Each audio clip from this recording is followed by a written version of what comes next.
Dear student, इस problem में देखिए, if an exterior angle of a regular polygon is 40 degree. अगर किसी रेगुलर पॉलीगन का एक्सटीरियर एंगल 40 डिग्री होता है, then the number of sides in the regular polygon, उस पॉलीगन का कितना साइड है ये आपको फाइंड करना है। ठीक है, तो देखिए, एक्सटीरियर एंगल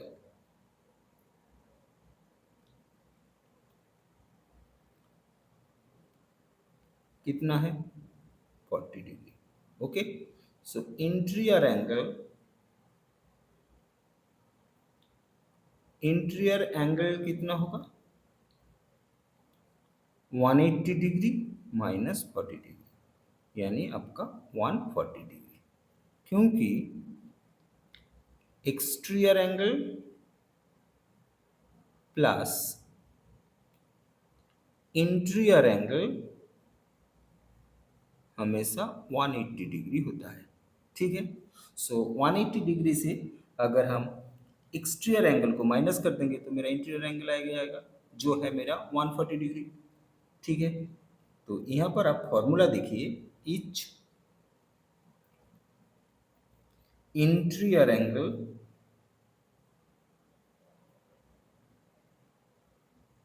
फॉर्मूला आपका होगा n minus two divide by n into 180, where जहाँ पे आपका n बराबर साइड्स ऑफ द पॉलीगन।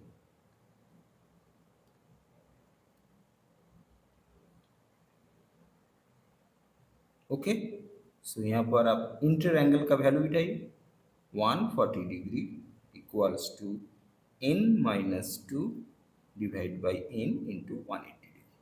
ठीक है, फिर इसको सॉल्व करना है। So 140 divide 180 equals to n minus two by n, काट दीजिए, फिर 2 से काट दिए 7 9।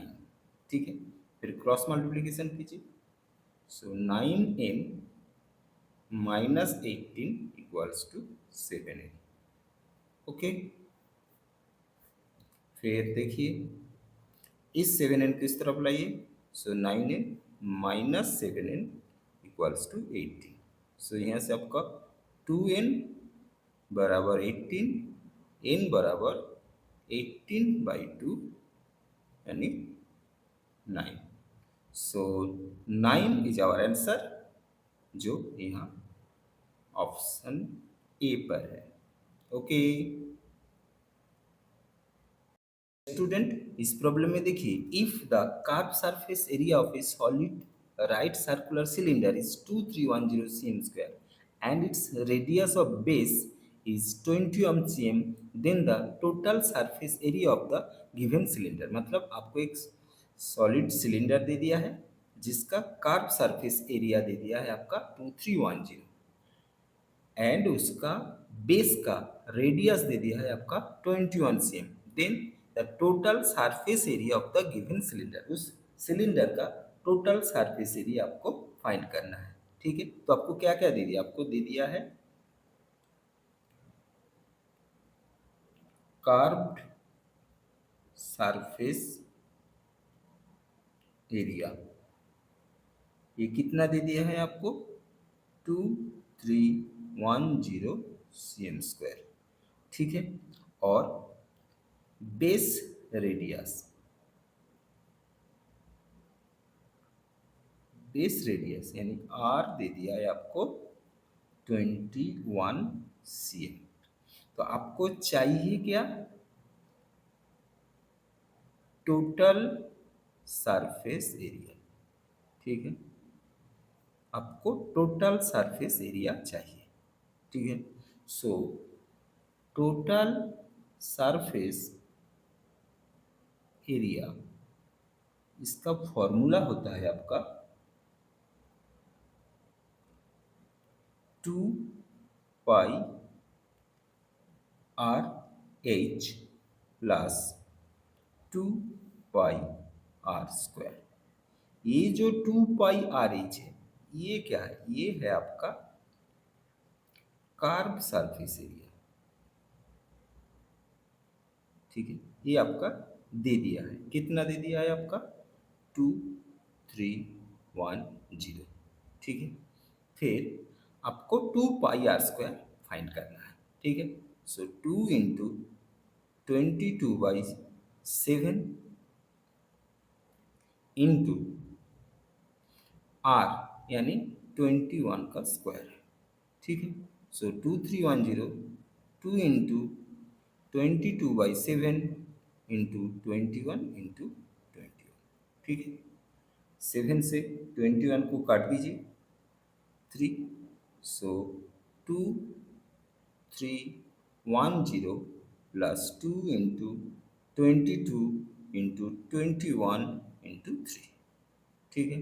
सो 2310, अगर इसको आप मल्टीप्लाई करेंगे तो आपका आएगा 2772, ठीक है। फिर इन दोनों को जोड़ दीजिए, इन दोनों को जोड़ने से आपका आएगा 5082 centimetre square. Okay, so 5082 is our answer, जो यहाँ ऑप्शन बी पर है। ओके डियर स्टूडेंट, इस प्रॉब्लम में देखिए, a watch passes through 3 hands and each gains 25%. If the third seller sells the watch for rupees 1250, the cost price of the watch to the first seller, ठीक है। तो देखिए इसको कैसे करते हैं, let the cost price of first seller equals to x, ठीक है। तो यहाँ पर देखिए 3 टाइम्स 25% करके गेन हुआ है, तो उस हिसाब से हम लिखते हैं x into first time 100 plus 25/100, ये आपका फर्स्ट हैंड हो गया। फिर सेकेंड हैंड में भी 100 प्लस 25/100, फिर थर्ड हैंड, वहाँ पर भी आपका 25% का प्रॉफिट हुआ। सो 100 प्लस 25/100, टोटल आपका लास्ट सेलिंग प्राइस आ रहा है आपका 1250, ठीक है। तो फिर क्या करते हैं, ये देखिए एक्स इंटू 125/100, ये भी होगा आपका 125/100, और ये भी होगा आपका 125/100 बराबर आपका 1250। सो यहाँ से x कितना आएगा आपका 1250 इंटू 100/125 इंटू 100/125 इंटू 100/125, ठीक है। फिर आप इसको 25 से काटिए, ये आपका 4, ये आपका 5, ये भी 25 से काटेंगे 5, ये भी 4, ये भी आपका 5, ठीक है। अब 5 से 1250 को काटिए, तो 5 2 ज़ा 10, 5 5 ज़ा 25, 0। फिर 5 से काटिए 50, फिर 5 से काटिए 10, सो 10 इंटू 4 इंटू 4 इंटू 4, 4 4 ज़ा 16, 16 4 ज़ा 64 इंटू 10, यानी 640। सो 640 होगा cost price of the watch. So 640 is the answer, जो यहाँ आपका ऑप्शन सी पर है। ओके डियर स्टूडेंट, इस प्रॉब्लम में देखिए, if alpha and beta are the roots of the equation 6x² plus x minus 15 equals to 0 where alpha greater than beta, then the value of alpha minus beta. मतलब आपको एक quadratic equation दे दिया है, जो है आपका 6x² प्लस x माइनस 15 बराबर 0, उसमें अल्फा ग्रेटर देन बीटा है। तो आपको फाइंड करना है अल्फा माइनस बीटा कितना होगा, ठीक है। तो देखिए, तो आपका गिवन इक्वेशन, आपका इक्वेशन क्या दे दिया है, इक्वेशन आपको दे दिया है 6x² प्लस एक्स माइनस 15 ये आपको दे दिया है। ठीक है, तो यहाँ से हम क्या करेंगे, सम ऑफ द रूट्स और प्रोडक्ट ऑफ द रूट्स पहले निकालेंगे। So sum of the roots, यहाँ पर रूट्स बोल दिया गया alpha and beta. So alpha plus beta, इसका फॉर्मूला होता है आपका minus coefficient coefficient of x divided by coefficient of x square. So उस हिसाब से यहाँ पर कोफिशिएंट ऑफ एक्स मतलब एक्स के साथ कुछ नहीं, मतलब क्या है, 1 है, और एक्स स्क्वायर के साथ क्या है, 6 है, और ये फॉर्मूला माइनस जो है ना, ये फॉर्मूला के लिए माइनस आया है। ठीक है, तो फिर निकालेंगे प्रोडक्ट ऑफ द रूट्स।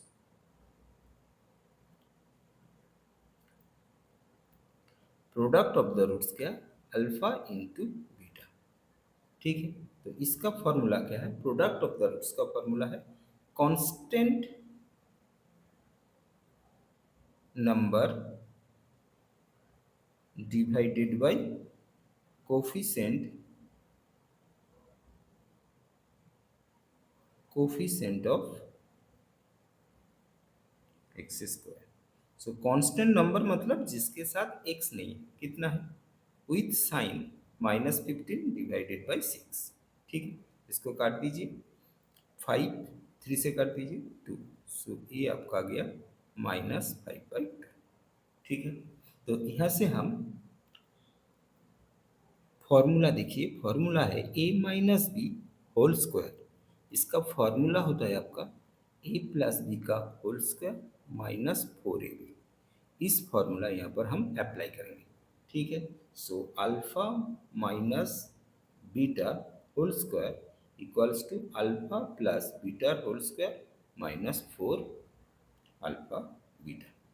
ठीक है, सो अल्फा प्लस बीटा आपका कितना है, -1/6 whole square minus 4 into alpha into beta -5/2। ठीक है, काट दीजिए, सो ये आपका आया 1/36 प्लस 10। ठीक है, सो फिर यहाँ से 1/36 प्लस 10 आया है, तो यहाँ से आप 36 एलसीएम ले लीजिए। सो ये आपका 1 प्लस 360। सो आपका alpha minus beta whole square आ गया आपका 361/36। ठीक है, फिर देखिए, तो हमको अल्फा माइनस बीटा चाहिए, तो स्क्वायर हटाना है, तो दूसरी तरफ आपको रूट लगाना होगा। So alpha minus beta equals to root over of 361/36। So 361 का रूट करने से आपका 19 आएगा, और 36 का रूट करने से आपका 6 आएगा। सो 19/6 इज आवर आंसर, जो यहाँ ऑप्शन बी पर है। ओके डियर स्टूडेंट, इस प्रॉब्लम में देखिए, which of the following number will replace in question mark. मतलब आपको एक सीरीज दे दिया है, यहाँ पर जो क्वेश्चन मार्क लगा हुआ है इसकी जगह पर ये जो चारों नंबर आपका ऑप्शन है, इसमें से कौन सा नंबर होगा ये आपको फाइंड करना है। ठीक है, तो पहले हम सीरीज को लिखते हैं। पहले क्या नंबर है, देखिए 2, फिर 3, फिर 4, फिर 6, 8, 6, 9, 12, 8, 12, 16, इसके बाद क्वेश्चन मार्क। ये जो नंबर है, इस नंबर के बीच में कुछ ना कुछ रिलेशन है, वो रिलेशन फाइंड करके ये क्वेश्चन मार्क की जगह पे कौन सा नंबर होगा ये आपको फाइंड करना है। तो देखिए रिलेशन, देखिए पहले 2, फिर 2 नंबर छोड़ दीजिए, 2 से 4 कितना, +2, फिर 4 से फिर 2 नंबर छोड़ दीजिए, +2, फिर 6 से फिर 2 नंबर छोड़ दीजिए, +2। ठीक है, फिर 2 नंबर छोड़ दीजिए, तो आपका क्वेश्चन मार्क की जगह आ गई। तो यहाँ पर भी आपका +2 होगा, ये +2, ये जो 8 है इसके साथ जोड़ देंगे, सो 8 के साथ अगर हम +2 को जोड़ेंगे तो मेरा कितना आएगा? सो 10। सो ये जो क्वेश्चन मार्क की जगह है, यहाँ पर आपका 10 नंबर आएगा। सो 10 इज द आंसर, जो यहाँ ऑप्शन बी पर है। ओके डियर स्टूडेंट, इस प्रॉब्लम में देखिए, if one angle of a quadrilateral measure 120 degree and remaining three angles are equal in measure to one another। मतलब एक क्वाड्रिलेटरल है, यानी चतुर्भुज है, जिसका एक एंगल है 120 डिग्री और बाकी जो थ्री एंगल है वो इक्वल है। Then measure of the each remaining angle is equal. वो जो इक्वल एंगल है उस इच इक्वल एंगल का वैल्यू यानी कितना डिग्री है ये आपको फाइंड करना है। ठीक है, तो देखिए, तो पहले लिखते हैं sum of all angles of a quadrilateral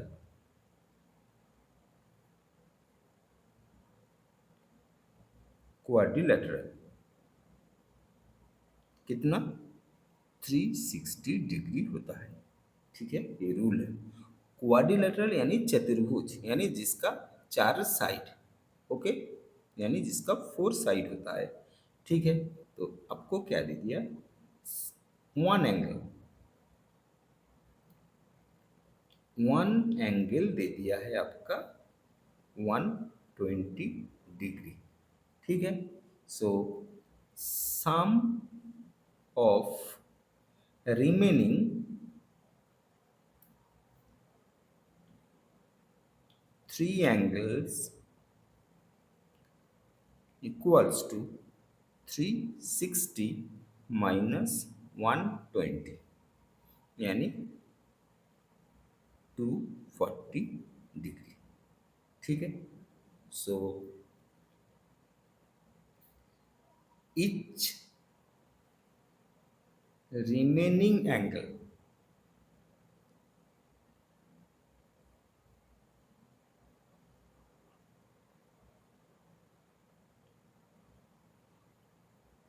to 40 degree divided by 80 as each angle are equal। Okay, so 80 degree is the answer, जो ये ऑप्शन बी पर है। ओके डियर स्टूडेंट, इस प्रॉब्लम में देखिए, the total cost price of 100 apples is ₹700। 100 apple का cost price है 700। They are sold at a profit of 96 per dozen. 96 rupees per dozen में उसको सेल किया गया। द प्रॉफिट परसेंटेज इज, आपको प्रॉफिट परसेंटेज फाइंड करना है। ठीक है, तो देखिए क्या दे दिया है, cost price of 100 apples equals to 700। So cost price of one apple कितना होगा? 700 डिवाइडेड बाई 100 यानी ₹7। ठीक है, फिर क्या दे दिया? सेल प्राइस देखिए, at a rate of 96 per dozen। okay, so sell price per dozen,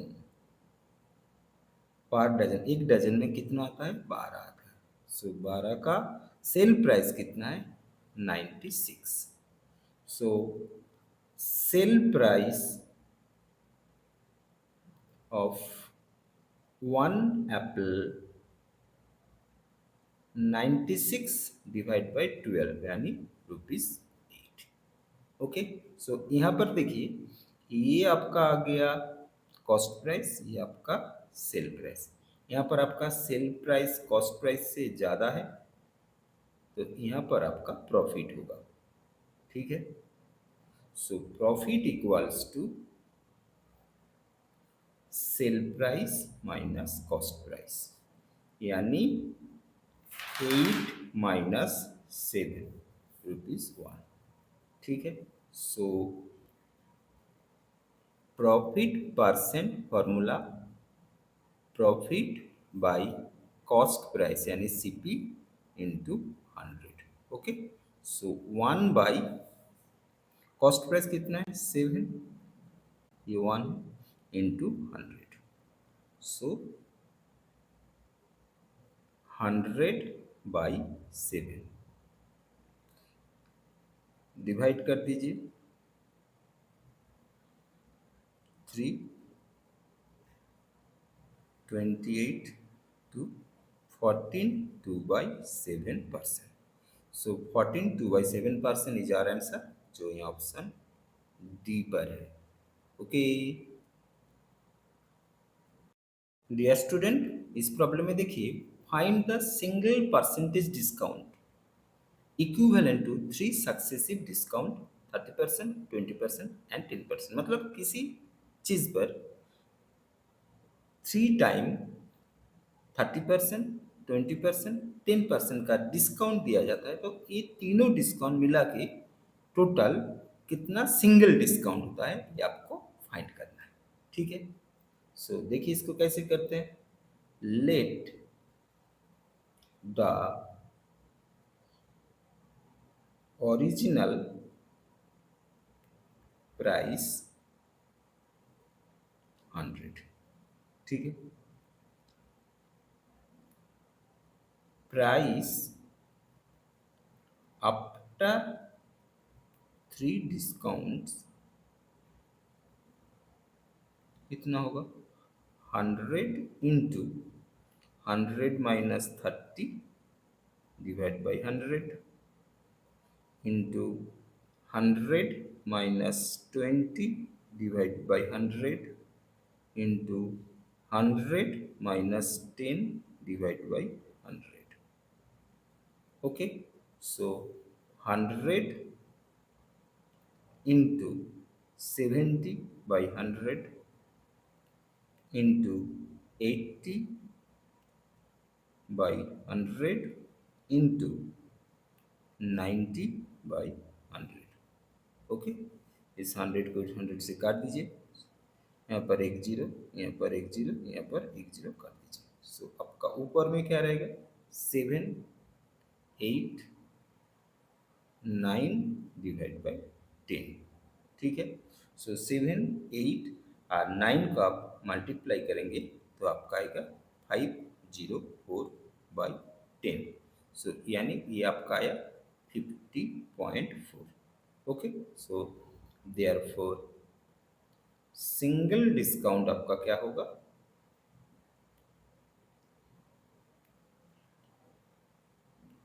100, पहले 100 था, 100 माइनस 50.4, इसको माइनस करेंगे तो आपका आएगा 49.6%।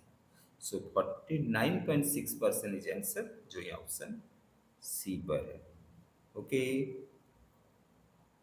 स्टूडेंट, इस प्रॉब्लम में देखिए Ramu's working hours per day increase by 20% and his hourly wage increase by 20%। मतलब रामू का पर डे वर्किंग आवर अगर 25% बढ़ता है, उसी के साथ अगर उसका वेजेस भी 20% बढ़ता है यानी इंक्रीज करता है, तो आपको फाइंड करना है how much percent is daily earning increase. तो उसका डेली अर्निंग में कितना परसेंटेज का इंक्रीज होगा ये आपको फाइंड करना है। ठीक है। तो देखिए यहाँ पर आपका क्या दे दिया है 2 सक्सेसिव परसेंटेज, 2 सक्सेसिव परसेंटेज दे दिया है। ठीक है। दोनों ही आपका इंक्रीज किया है। तो एक कितना इंक्रीज किया है, एक आपका 25% का इंक्रीज किया है और दूसरा क्या है आपका 20% का इंक्रीज है। तो अगर इसका हम x मानेंगे और इसको y मानेंगे तो यहाँ पर हम फॉर्मूला अप्लाई करेंगे x plus Y into Y by 100। दोनों ही इंक्रीज किया है, इसलिए यहाँ पर हम लोग प्लस लगाए। सो पहले क्या है 25 प्लस 20 प्लस 25 × 20 डिवाइडेड बाई 100। एक जीरो यहाँ पर काट दीजिए। सो ये आपका क्या होगा 25 प्लस 20 यानी आपका 45, और ये 25 प्लस 2 सॉरी 25 × 2 यानी 50/10। सो 45 प्लस 5 यानी 50%। सो 50% इज आवर आंसर, जो ये ऑप्शन डी पर है। ओके स्टूडेंट, इस प्रॉब्लम में देखिए आपको सिंप्लीफाई करने के लिए दिया गया है 76 × 76 × 76 minus 74 × 74 × 74 whole divided by 76 × 76 plus 76 × 74 plus 74 × 74। ठीक है, देखिए इसको कैसे सिंप्लीफाई करते हैं। पहले सम को उतारते हैं 76 × 76 × 76 माइनस 74 × 74 × 74 होल डिवाइडेड बाई आपका 76 × 76 प्लस 76 × 74 प्लस 74 × 74। ठीक है, तो यहाँ पर देखिए आपका 76 76 76 ये आपको लिख सकते हैं 76 का क्यूब, माइनस यहाँ पर भी आपका तीनों 74 है तो 74 का whole cube. Okay, divided by 76 दो है तो यहाँ पर हम लिखेंगे 76 का स्क्वायर, फिर 76 इंटू ये प्लस है 76 × 74 प्लस 74 का स्क्वायर। ठीक है, तो यहाँ पर देखिए a cube minus b cube, इसका फॉर्मूला होता है आपका a minus b into square plus a b plus b square, ये आपका फॉर्मूला है। सो यहाँ पर हम अगर 76 को ए मानेंगे और 74 को बी मानेंगे, सो पहले क्या ए माइनस बी, सो 76 माइनस 74। ओके, फिर देखिए ए स्क्वायर यानी 76 का स्क्वायर प्लस ए बी यानी 76 × 74 प्लस 74 का स्क्वायर होल डिवाइडेड बाई आपका 76 स्क्वायर प्लस 76 × 74 प्लस 74 का स्क्वायर। ठीक है, तो देखिए ए और ए सेम है, कट जाता है तो आपका ऊपर रह गया 76 माइनस 74। सो 76 माइनस 74 यानी 2। सो 2 इज आवर आंसर, जो यहाँ ऑप्शन बी पर है। ओके डियर स्टूडेंट, इस प्रॉब्लम में देखिए the roots of 2 to the power 2x minus 10 × 2 to the power x plus 16 equals to 0। मतलब आपको एक इक्वेशन दे दिया, इसका रूट क्या होगा ये आपको फाइंड करना है। ठीक है, तो देखिए 2 to the power 2x minus 10 × 2 to the power x plus 16 equals to 0। ठीक है, तो यहाँ पर देखिए फॉर्मूला होता है a⁴m whole to the power n, यानी a⁴m into n। Okay, so 2 to the power 2x, तो इसका हम लिख सकते हैं 2 to the power x into 2 यानी 2 to the power x का होल स्क्वायर। ठीक है, तो यहाँ पर हम लिखते हैं इसको 2 to the power x का whole square minus 10 × 2 to the power x plus 16 equals to 0। ठीक है, फिर क्या करते हैं 2 to the power x को हम a मान लेते हैं। ठीक है, तो यहाँ पर क्या होगा आपका square minus 10a plus 16 equals to 0। तो ये देखिए ये आपका मिडिल टर्म फैक्टर आ गया। सो मिडिल टर्म फैक्टर करने के लिए क्या करेंगे, ये जो 16 है 16 को ये स्क्वायर का जो कोफिशिएंट है कुछ नहीं मतलब 1, इसके साथ पहले मल्टीप्लाई करेंगे। सो 1 × 16 यानी 16। फिर देखना है 16 का पहले क्या साइन है प्लस, सो 16 को ऐसी दो टर्म में आपको तोड़ना है जिसको प्लस करके एक 10 आएगा। ठीक है, तो 16 को 8 इंटू 2 से तोड़ सकते हैं। सो 8 इंटू 2, 8 प्लस 2 यानी 10। ठीक है, तो इस प्लस 2 को लेंगे। So square minus 8 plus 2 into A plus 16 equals to 0। ठीक है, सो स्क्वायर माइनस 8 है, ये मल्टीप्लाई हो जाएगा और ये माइनस है इसलिए प्लस भी माइनस हो जाएगा, प्लस 16 इक्वल्स टू 0। ठीक है, तो पहला दो नंबर से आप ए कॉमन ले लीजिए, सो ए माइनस 8, फिर इन दोनों से आप -2 कॉमन ले लीजिए, सो ए माइनस 8 बराबर 0। ठीक है, सो ए माइनस 8 फिर कॉमन आ जाएगा, तो यहाँ पर ए और यहाँ पर -2 रह जाएगा, ये 0। सो यहाँ से आपका ए माइनस 8 बराबर 0, सो ए इक्वल्स टू 8। ठीक है, तो ए का वैल्यू हम क्या माने थे, 2 to the power x. So 2 to the power x equals to 8 को लिख सकते हैं 2 टू दी पावर 3, दो दो काट दीजिए, सो एक्स बराबर 3। और एक लीजिए यहाँ पर ए माइनस 2 इक्वल्स टू 0, ए बराबर 2, एक ही जगह पर वही लिखिए 2 टू दी पावर एक्स, यहाँ पर पावर में कुछ नहीं मतलब 1, फिर 2 2 काट दीजिए, सो एक्स बराबर आपका 1। सो आपका रूट्स हो गया 3 और 1, ये 3 और 1 रूट्स आंसर है जो ये ऑप्शन डी पर है। ओके।